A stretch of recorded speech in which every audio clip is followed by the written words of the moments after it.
Patrick Jamison and Luke Stout. I think it's interesting to note Jamison is a freshman, right? Last year, Dukes had William Helm, who was a transfer from Lawrenceville and starter for this offense. Ball nearly gets away from Matt Houston, but he scoops it up on the near side, charges through. That's just not Houston's game, right? His game is north-south, not east-west. Lindsay has it on the near side, will pass it inside. A quick shot and a score. What a great start for the Greyhounds. Getting on the board early, 13:47 in the first quarter. Loyola strikes first. Yeah, and as advertised, Davis Lindsay initiates that with a cross-crease pass that gets through uncharacteristically against a really stout Duke defense. They lose Patra down low. Overly concerned, I guess, about Lindsay, and he knows what to do with it. And that's great to see if you're a Loyola fan, because Patra has had an... Princeton ranked 15th in the most recent Division I poll. But a turnover here, Loyola has got a chance in transition. Surprising start here for the Greyhounds here at home against the number 6 game, and we'll see how the Greyhounds can play with a lead here. A pass into the middle is knocked away and turned over. Well, great idea there by Minikis. He had the playing behind the net. Yeah, this is a nightmare for any team when you have Zawada, Williams, and then O'Neal. You really probably need at least 2 what we would call number 1 defenders that are capable of playing against that offense. And you saw right there as Houlihan is doing the best he can to try to cover Brennan O'Neal, the reigning MVP from the World Games. And O'Neal goes with his offhand, right hand, just straight down the alley. Probably one Stout thought, could have had, but he did not. Brennan O'Neal, the reigning Tewarton Award winner for the best player in college lacrosse, puts Duke on the board with a powerful shot to the left side of the cage. You see Diego Roman, Duke gets goal line extended. You see Houlihan come down for the double. Duke does a good job maintaining possession as it swings up top to McAdory. McAdory kicks to the top. Another quick pass, a shot, and a score for Duke. Yeah, I think if you see this over again, you're going to see Loyola probably over aggressive. As 2 men slide and up top, and they really didn't have to. Great ball reversal by Duke. Means an easy goal on the inside, and you're just seeing a glimpse of not only the athleticism of Duke, but also the stick work, because you had 2 guys slide that probably didn't need to, and then Dyson Williams when he's all alone. Between the number 6 ranked Duke Blue Devils and the Loyola Greyhounds, 2 historically dominant lacrosse programs in the men's game, but Loyola just struggling to get off the... And here we go again, another unforced error as they try to jam it to a cutting midi. I mean, I appreciate trying to execute your plan, but sometimes that plan isn't open. You gotta wonder if the game plan switches up here for Loyola. A couple empty trips in a row. Fakes one way, shoots the other, and scores. Another one goes in for Duke. Well, so it starts with the ill-advised pass at the other end, and then you have Denenza against Will Sherwood. Sherwood ultimately takes a bad angle, and Denenza does the classic face dodge in front of him and leaves Stout all by himself. Aiden Denenza. See here, you have 2 guys go to O'Neal. Sherwood's late getting over, then there's no help, and that's a difficult save for Stout. We're watching today's contest of the Patriot League on ESPN. Men's lacrosse on ESPN. Avery Newport, Chris Gunkel, happy to be with you this afternoon. Face-off won by the Greyhounds, and Loyola trying to move with some speed, and they get the goal right off the face-off. How about that as a response for the Greyhounds? Well, if you're going to be happy for somebody, it certainly would be for Eric Pacheco, who has had a lot of frustration. So you see him pop it forward and then does a wonderful job as cutting right through the defense and then goes low on Jamison. And that's important for a number of reasons. Duke, as we've mentioned, an excellent face-off winning team so far this year. 574 win percentage coming into this afternoon. As the ball gets away, scooped up by the Blue Devils. Dyson Williams has it on the near side, and Duke will reset the offense. Plenty of time for the Devils to set up something here. Yeah, Duke is such a challenge to play defensively because you have to pay attention to Williams on the inside, so you have to slough in, which makes your slides there longer, and then that's a clear lack of communication as Chase Gregory lets McAdory go, and then there's no slide, which again puts Stout in a very difficult position here. Andrew McAdory with another goal for Duke over on the right so side. You see Gregory's in good position, and then just, I don't know whether he thinks he's getting help, but then clearly stops. So maybe a miscommunication between here on offense. And I don't think Loyola isn't going to be in a position where they can get down big and have enough confidence that they can mount a large comeback. So they're going to have to find a way to stay with Duke and keep that deficit fairly low. Pass in the middle, sideways shot, slides away and out of play from Adam Patra, who's been really the only consistent offense that Loyola's had today outside of the goal off the face-off. There's another one that slides through on the bottom right corner of the net. Loyola gets another response, and we've got a close, competitive first quarter. Boy, we really do, and it's obvious that Loyola feels that Duke is weak defensively on the inside. Maybe it's scheme, maybe it's communication. I don't think it's athleticism. But you've just seen time and time again today, as you see Davis Lindsay get top side, Minikis on the inside, quick release. Goal today. Checks back in for the Devils. Charles Balsamo on the near side. Flips behind the cage. Josh Sawada. That was a nice job there by McGillicuddy switching, having Jamison switch back on Zawada. But again, time and time again, you have two Greyhounds playing on ball outside, which is leaving the inside exposed. I mean, the goals from Duke so far have been from 5 feet and in. Another close one gets through for Charles Balsamo. So you see, Jameson's in good, Remington's in good position there, but they felt the need for a quick slide, which again gets the defense rotating. Main possession quickly. Zawada gets a screen on the near side, flips it back up top. Faking one way, diving through and scoring. Going down to the ground is Max Sloat. Yeah, Sloat, nice conversion there. You're kind of seeing two teams that like to run a similar offense, which are screens and sweeps up top, and you have a situation here where Sherwood is just, he gets affected by the ball screen, he's late, and then he lunges and goes for broke, and that's a difficult place to be. Chew up the clock. There's about a 3-second difference between shot and game clock here.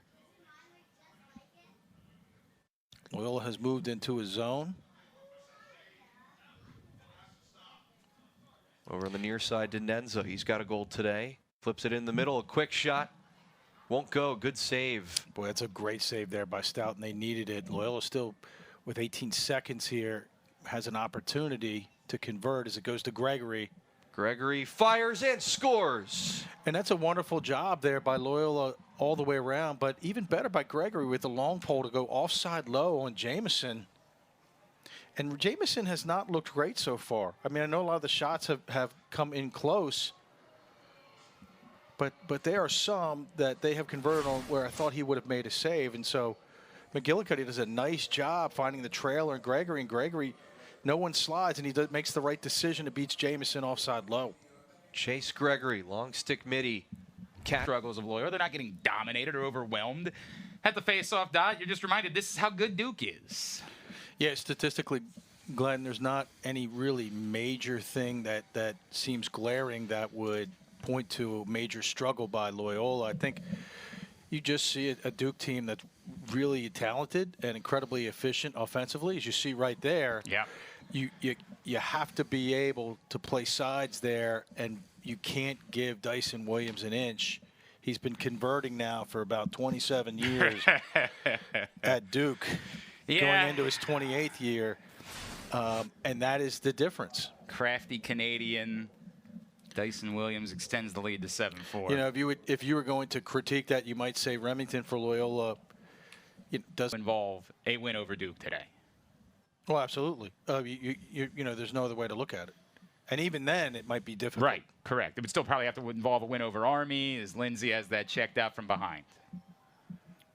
Love the aggressiveness there by Lindsay, but if you're going to do Charlie Toomey knows all too well how capable Brennan O'Neill is from the experience that he had with John Danowski on the Team USA staff last summer at the World Championships, and Brennan O'Neill put on I think a show. It's an amazing accomplishment. It's incredible, You're right? the only college player, and you win MVP, as you see another amazing play there by Bean. Really great. Some of that coming with the lack of possession and some of the issues they've had in their clears, as well as the face-off game. Now Houston with a head full of steam, and he rifles it. So we talked about it in the beginning. Like, Houston's game is north-south. It's not east-west. And you see Duke there with an uncharacteristic error in terms of how they play that. Is Loyola sets a really high screen, but it's just kind of a, what I would call like a fade screen, and they get really confused as you see the defender for Duke there delays, and Houston does a nice job there finishing. Matt Houston's first. Jamison, the freshman from Devon, Pennsylvania, by way of Episcopal. See, this is what I mean. You have Balsamo, you have McAdory. It's a total different change of pace defensively. And then they hand it to, the athletic Mac Truck and Brennan O'Neill. Moves it back. Great save. Luke Stout getting low to deny Dyson Williams, but can't have that happen. Oh, my gosh. Luke Stout to the... It's tricky, right? You want to be aggressive, but you want to be aggressive and be smart about it. And Loyola has committed a couple unforced errors. First extra man opportunity of the day for Loyola. Just an ill-advised decision there. Not necessary, as Brower still down. Well, the defenders for Duke are trying to get back to a one-goal game. Higgins, who he had a look, doesn't take it, ends up in trouble. Finds the help in form of Lindsay. Great ball movement here, though, by Loyola. Houston tries to come back the other way. It's not there. Down to 15 on the possession clock. Patra right back to Houston. Getting late. Houston pulls the trigger. Wow, from way downtown. And I had said, hey, he's not an east-west player, and he really isn't. But what he does well is when he, in this instance, Glenn, he's heading east, he dips that left shoulder and starts going downhill. And Duke so far hasn't had an answer from Matt Houston. He commits, goes hard. That lunge gives him the space he needs to convert against Jamison. Who can we trust? Who can we rely on? Good snag by James, but Jamison not fooled by that quick shot. It's great offense, though, right? They haven't done that so far today. And then I love the way James changes. Possession clock. Zawada keeps it moving. So Loyola looks like they're in a zone there, Glenn. Stout comes up with the initial save and is able to cover it up. And this is where it gets important. Whew! I heard it in your voice. Loyola 11 of 12 in their clears in the first half. That's a very positive sign. Turnover still an issue. They had 10, but Duke had 11. That shot wide. Took a bounce. Goes out on the far side. Backed up. Stays with Duke. Duke outshot Loyola just 16-13 in the first half. 20-16 advantage in the ground balls. Has not been one-sided whatsoever. The score, a pretty accurate reflection of what we saw for 30 minutes, Chris. It really has. You can't do that. You absolutely cannot leave Dyson Williams wide open in front of the cage. Well, that's how things got started. And that's how Loyola got it twice. And my assumption is, again, is they're so focused on shutting down O'Neill that it's an ill-advised slide where you have two on O'Neill. And it's a tough ask, right? You have McGillicuddy, a short stick on one of the best players in the world. And so you're going to be sensitive to that. But I ultimately think Glenn Loyola had two guys sliding at that point, which led Dyson Williams open. Getting a stick on that, causing the shot to go high. But rough start for Loyola here in the second half. 2 face-off wins for Duke, already 1 converted. Yeah, but if you're a Loyola fan, what you can fall back on is, hey, they were down 3 twice. Right, they've climbed out of 2. I agree with that, but I think there's a question of how many times can you keep doing that against a team as good as Duke? I don't know the answer. Oh, that is just beautiful tic-tac-toe across. You can't do it any better than that. The finish from Jack Pavendick, and it's 9-7. Yeah, strategically, Duke starts to dodge from up top. And as you see right here, and it causes the slide, and then this is when the defense starts spinning. And then Duke is just really organized, Glenn, on the inside as the ball goes to X. Those players on the inside are organized in that. There's Houston fires it out to Higgins, looking for the corner, but saved. Jamison read it well. Well, it looks like Higgins tried to use the defender. And you can't throw it away. And that, I don't think you can put that one on the weather, Chris. I saw what they were trying to do there. As Kamish came high, they were trying to find the shooter in the lane.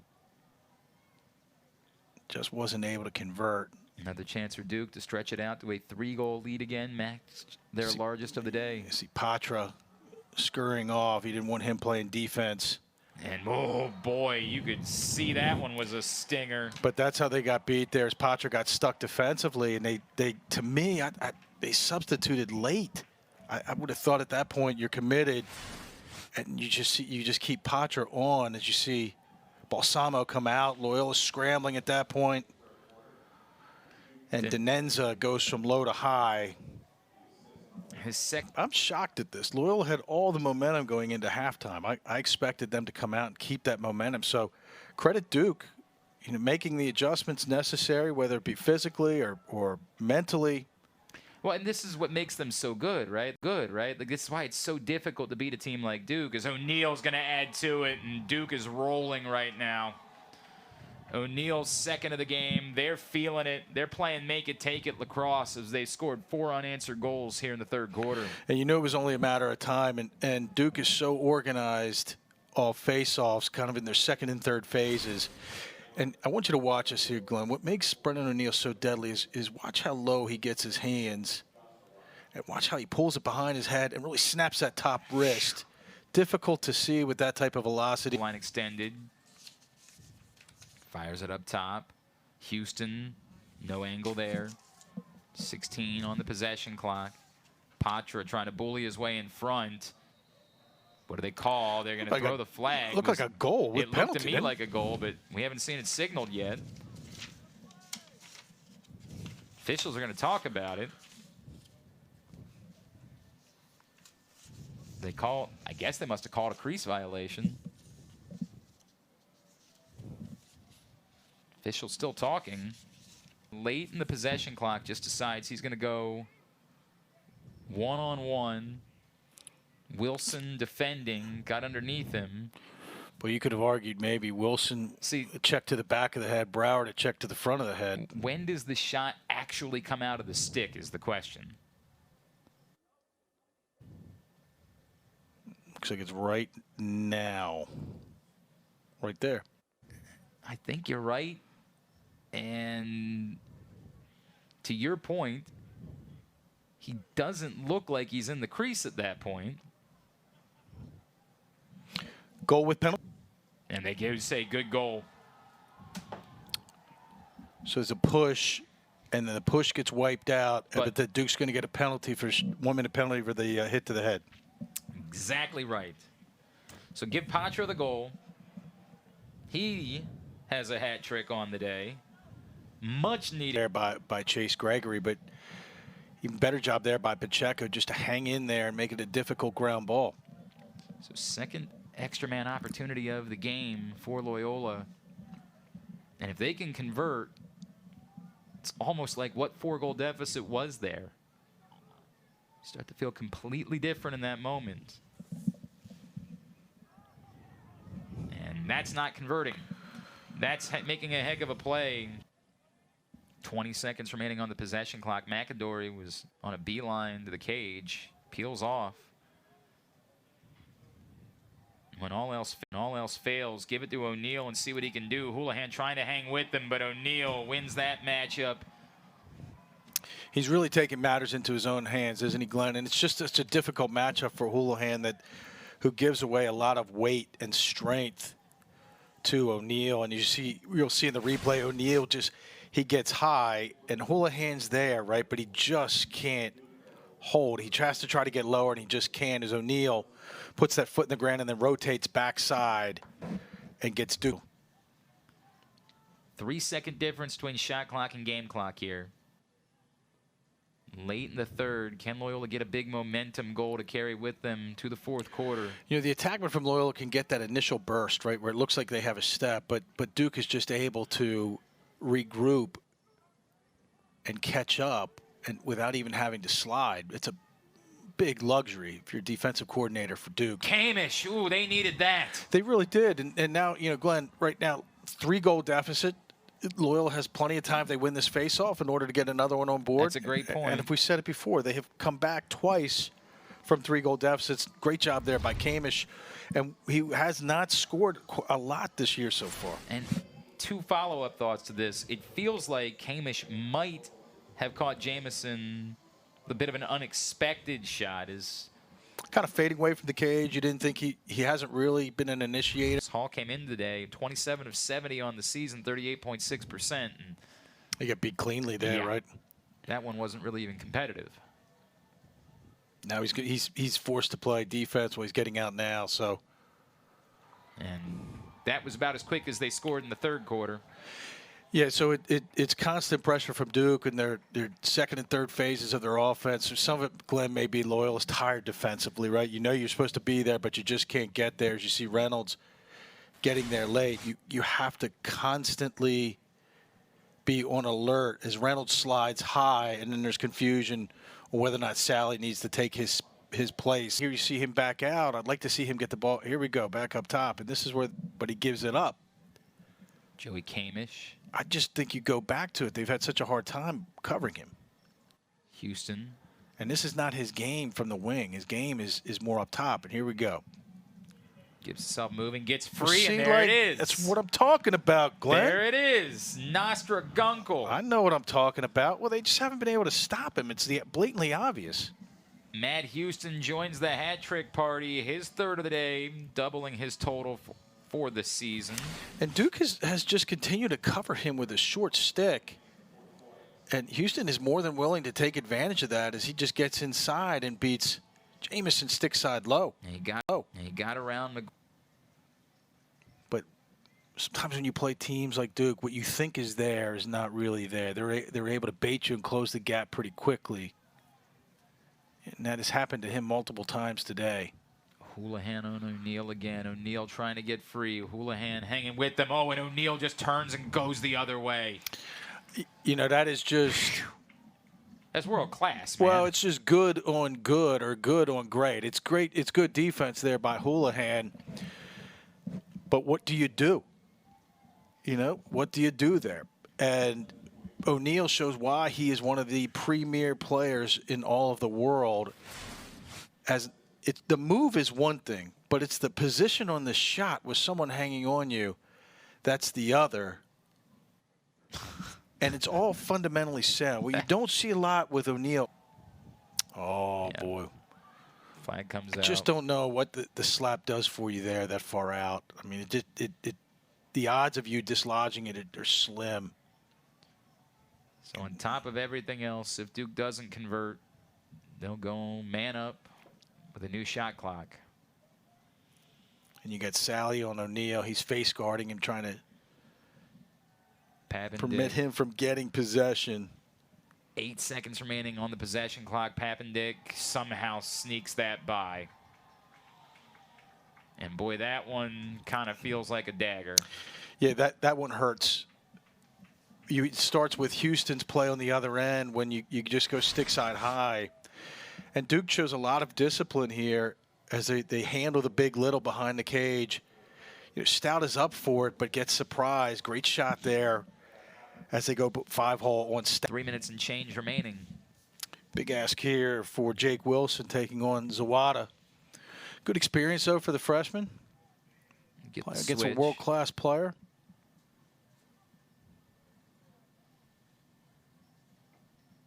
And can't do it any better. Dyson Williams, 16-10. It's just, you know, it's like when you two totally different Well, let me put it to you this way. Both teams are trying to do the same thing from an execution standpoint. One team just does it a lot more cleanly than the other. Dyson Williams, fourth of the day. Duke has been dominant in the second half. They're pulling away. 2:55 to play. They're up by 6. The Patriot League is on ESPN. 7 seconds.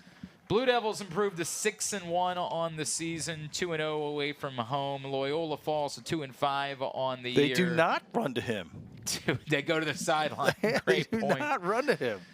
Loyola falls to 2-2 here at home as Duke asserts themselves in half number